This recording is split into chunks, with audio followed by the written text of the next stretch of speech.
Hello बच्चों, चलिए प्रश्न को पढ़ते हैं। पृथक्करण का जाति उद्भवन में योगदान का संक्षिप्त वर्णन कीजिए। इस प्रश्न में हमें पृथक्करण का जाति उद्भवन में योगदान का संक्षिप्त वर्णन बताना है। तो आइए इस प्रश्न का जो है हल देखते हैं। सबसे पहले बात करेंगे इस प्रश्न में मुख्य अवधारणा की। मुख्य अवधारणा इस प्रश्न में जो है हमारे हो जाएगा जाति उद्भवन।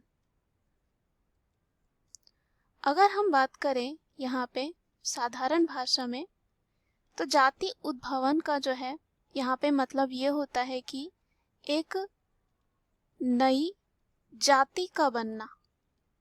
एक नई जाति का बनना क्या होता है? जब दो जो है उप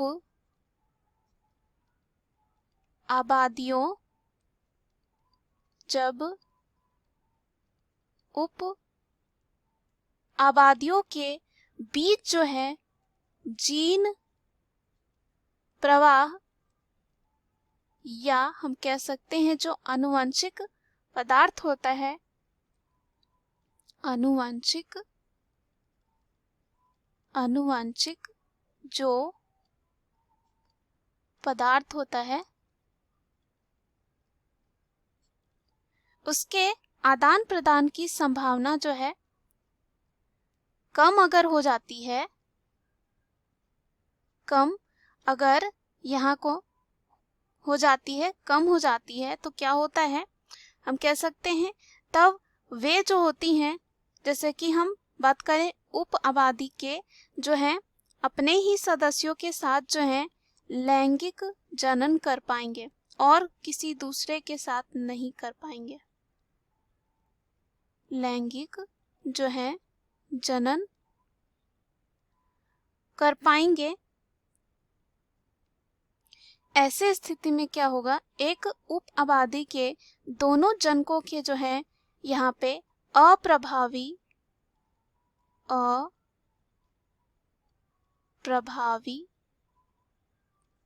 उत्परिवर्तित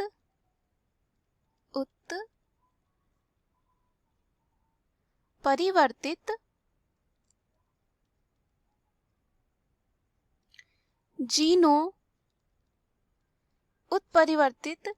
जीनों के संयोजन की जो है संभावना अधिक होगी और ऐसे में जो है जीन इस स्थिति में अब प्रभावी उत्परिवर्तित जीन की जो है तरह व्यवहार करेंगे और इससे उत्पन्न जो गुण होगा अब संतानों पर जो है परिलक्षित होंगे और इस तरह के गुण जो होते हैं लाभदायक होने पर प्रकृति द्वारा जो है उनका चुनाव होता है तथा हम कह सकते हैं एक नई उप प्रजाति का उद्भव होता है या कह सकते हैं यहाँ पे निर्माण होता है। यदि अगर हम मान लेते हैं जो मूल जाति या कह सकते हैं मूल प्रजाति से इनका लैंगिक प्रजनन संभव हो भी गया तो उत्पन्न संतानों में जो है जनन क्षमता नहीं होगी। क्या नहीं होगी? जनन क्षमता जो होगी वो नहीं पाई जाएगी। कब नहीं पाई जाएगी? जब मूल प्रजाति से जो है जो नई प्रजातियां बनी हैं उनका लैंगिक प्रजनन अगर संभव हो भी गया लेकिन उनकी जो संतान होंगी उनमें जनन क्षमता नहीं होगी और इससे एक या एक से अधिक जो है उप प्रजातियां बन जाएंगी। इसी को जो है यहाँ पे कहा जाता है जाति उद्भवन। अब यहाँ पे अगर हम बात करें जाति उद्भवन के जो है बहुत सारे जो है कारक हो सकते हैं और कह सकते हैं कारण हो सकते हैं जो यहाँ पे एक नई जाति को उत्पन्न करवाते हैं। जैसे कि यहाँ पे भौतिक अवरोध हो सकता है, जैसे कि हम बात करें यहाँ पे घाटी वगैरह आ गया, साथ ही साथ कोई पर्वत हो गया या जल जो है निकाय हो गया। इसकी वजह से जो है क्या होंगे एक जाति के जो है दो समष्टियों के मध्य जो है बीच में ये जो है विकसित करते हैं। क्या यहाँ हम कह सकते हैं, अभी बात कर रहे हैं भौतिक अवरोध के। तो एक भौतिक अवरोध जैसे कि घाटी, पर्वत, जल निकाय आदि जो होते हैं एक जाति के दो समष्टियों के मध्य जो है विकसित करते हैं। साथ ही साथ यहाँ पे उत्परिवर्तन भी जो है कारक हो सकता है, और कह सकते हैं इसकी वजह से भी जो है यहाँ पे जाति उद्भवन देखा जा सकता है। अधिक जो है उत्परिवर्तन जो है कुछ सदस्यों को जो है शेष जननिक रूप से पृथक करते हैं, यानी कि अलग करते हैं। उसमें से यहाँ पे हम देख सकते हैं पृथक्करण भी जो है एक कारण होता है। पृथक्करण भी जो है यहाँ पे कारण होता है किसका, जाति उद्भवन का। तो इस प्रश्न में हमें यही पूछा गया था कि पृथक्करण का जाति उद्भवन में योगदान कैसे होता है। तो इसको आइए हम समझते हैं।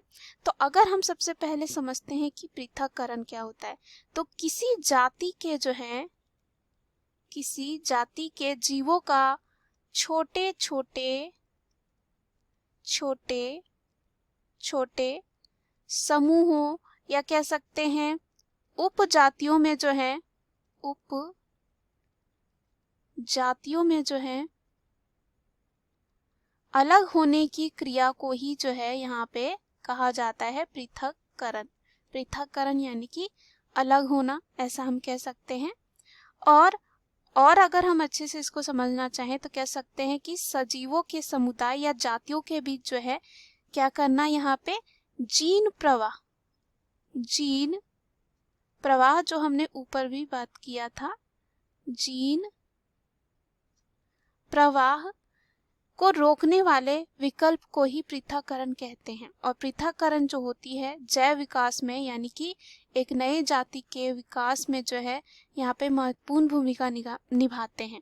और इसके कारण जो है जातियां और उपजातियां जो है उसमें बढ़ जाती हैं, और अपनी मूल पैतृक जाति के साथ जो है अंतः प्रजनन ना होने से क्या होता है, यहाँ पे एक नई जाति का जो है निर्माण होता है। एक नई जाति जो है उसका निर्माण होता है, या कह सकते हैं कि विकसित हो जाती है। और कह सकते हैं कि जाति उद्भवन हो सकता है किसके द्वारा, यहाँ पे पृथक्करण के द्वारा। तो यहाँ पे बात करें जैसे कि समुदायों के बीच अगर कोई भौतिक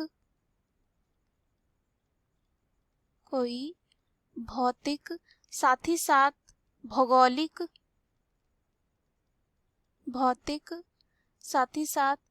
भौगोलिक या अन्य प्रकार के जो है अवरोध के कारण जो है पृथक्करण होता है। और इस वजह से हम कह सकते हैं जो जातियां होती हैं उनके बीच में अंतः प्रजनन नहीं हो सकता है, क्योंकि यहाँ पे भौतिक, भौगोलिक और अन्य अवरोध जो है बीच में आ जाते हैं, और कह सकते हैं पृथक्करण का जो है कारण होता है। उसके बाद यहाँ पे जो है इसी की वजह से क्या होता है, एक जाति उद्भवन देखा जाता है। उद्भवन जो है देखा जाता है किसकी वजह से, यहाँ पे पृथक्करण की वजह से। मान लेते हैं, जैसे उदाहरण की को लेकर समझते हैं। मान लेते हैं अगर हम कोई यहाँ पे भौगोलिक कारक लें, या भौगोलिक जैसे कि चीज़ों की बात करें, जैसे पर्वत हो गया। उसके बाद अगर बड़ी बड़ी जो है चट्टानें हैं, और मान लेते हैं चट्टान इतनी बड़ी है कि कुछ वजह से जो है कुछ जो है पक्षी, जैसे उदाहरण लेते हैं पक्षी जो है एक पार रह गए और कुछ पक्षी जो है दूसरे पार चले गए, लेकिन पहाड़ बहुत जो है यहाँ पे, या कह सकते हैं चट्टान धीरे धीरे बहुत ऊंचा हो गया, तो जो दूसरे तरफ गए थे जो पक्षी वो अपने जो तरफ थे उनके तरफ नहीं आ पाए। तो अब क्या करेंगे, वो आपस में ही जो है प्रजनन करना शुरू करेंगे। और अब क्या होगा, दोनों जो चले गए हैं एक दूसरे से अलग हो गए हैं, उनके बीच में जो है अंतः प्रजनन संभव नहीं हो पाएगा। तो वहां पे जाके जो है जो दूसरी ओर चले गए हैं वहां पे ही जाके क्या करेंगे, वो नए जो है जीव का विकास करेंगे, या कह सकते हैं कि नए जाति का यहाँ पे विकास होगा। तो इसी को हम कह सकते हैं कि पृथक्करण जो होता है वो यहाँ पे जाति उद्भवन में बहुत बड़ा योगदान होता है।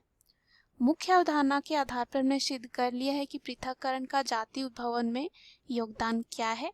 आशा करती हूँ यह उत्तर आपको समझ में आया होगा। धन्यवाद।